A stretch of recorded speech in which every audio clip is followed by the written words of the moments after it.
చెప్పండి మీ పేరు? భాగ్యలక్ష్మి. సో చెప్పండి, ఈ రౌండ్ టేబుల్ సమావేశంలో 20% విద్యకు కల్పించాలి అని బ్యానర్‌లో ఉంది. సో ఈ రౌండ్ టేబుల్ సమావేశంలో మీరేం చర్చించుకోండి?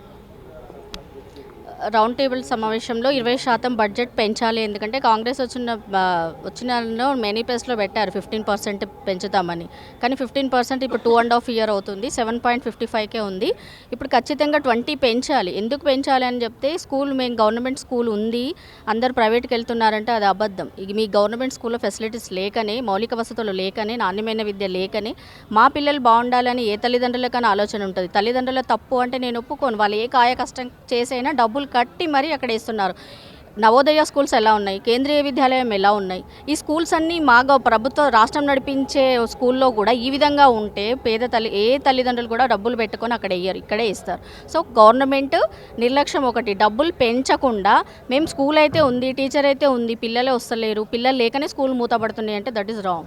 మీరు బడ్జెట్ పెంచండి, అన్ని వసతులు కల్పించండి, ఆ స్కూళ్ళలో పిల్లలు ఎట్లా వస్తారో మీరే చూడండి. గల్లీకో స్కూల్ పెరుగుతుంది, ప్రైవేట్ స్కూల్ ఎందుకు పెరుగుతున్నాయి, పిల్లలు లేకుండా పెరుగుతుందా? సో సీఎం గారు విద్యాశాఖను మీరే చేతిలో పెట్టుకున్నారు కాబట్టి సరైన బడ్జెట్ ఇవ్వండి. మీరే చాలా ఉపన్యాసాల్లో నేను విన్నాను, పిల్లలంటే పిల్లలపై పెట్టేది ఖర్చు కాదు, పెట్టుబడి, రేపు వాళ్ళు నెక్స్ట్ జనరేషను, ఇది దృష్టిలో పెట్టుకొని 200 కోట్లు పెట్టి ఒక్కొక్క స్కూల్కి ఇనాగ్రేషన్ చేస్తున్నారు. మరి ఉన్న స్కూళ్ళని బాగు చేయడంలో మీకు కష్టం ఏంటి సార్? ఉన్న స్కూలు బాగు చేయండి, అందులో విద్యా ప్రమాణాలు పెంచడానికి కృషి చేయండి. ఎంఈఓలు లేరు, డిఈఓలు లేరు, విజిట్ చేయడానికి లేరు, సమస్య ఉంటే ఎవరికి చెప్పుకుంటారు? సీఎం చేతిలో మీరు విద్యాశాఖను పెట్టుకున్నారు. ఇలాంటి అన్ని సమస్యలు మేము ఎవరికి వచ్చి చెప్పాలి? మీరు మాకు టైం ఇస్తారా, కలుస్తారా?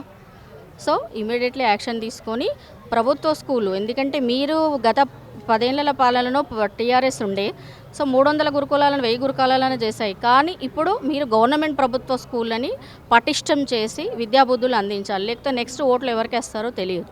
ఇది దృష్టిలో పెట్టుకోండి. ఇది ఓటు బ్యాంకింగ్. ఇప్పుడు స్కూళ్ళని మా విలేజ్లలో ఏరియాలలో స్కూళ్ళు బాగు చేయాలి, సౌకర్యాలు అందించాలి.